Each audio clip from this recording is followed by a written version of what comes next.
நான் பார்த்து அதிசயிக்கிற ஒரு சில குடும்ப தலைவர்களிடம் காணப்படுகிற குணாதிசயங்கள், அதை நிச்சயமா சொல்லியே ஆகணும். அவங்களோட லீடர்ஷிப், அவங்களோட தியாகம், அவங்களோட ஃபைனான்சியல் டிசிஷன் மேக்கிங் பொறுப்புகள், அந்த ரெஸ்பான்சிபிலிட்டிஸ் ரொம்ப ரொம்ப முக்கியமா.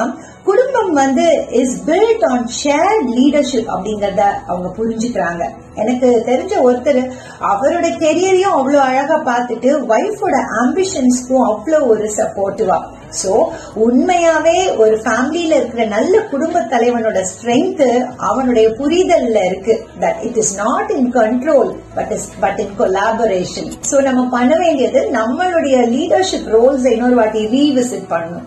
பண்ணிட்டு நான் எப்படி பெட்டரா என்னோட டீமுக்கு சப்போர்ட் பண்ண முடியும், என்னுடைய ட்ரூ ஸ்ட்ரென்த்தே என்னோட யூனிட்டியில, நான் கிரியேட் பண்ணக்கூடிய யூனிட்டியில தான் இருக்கு அப்படிங்கறத ரியலைஸ் பண்ணிட்டு ஒவ்வொரு குடும்ப தலைவர்களும் செயல்படும் போது நிச்சயமாவே அவங்க நம்மளுடைய அப்ரிசியேஷனுக்கு பெரிய பாத்திரம் ஆயிடுறாங்க.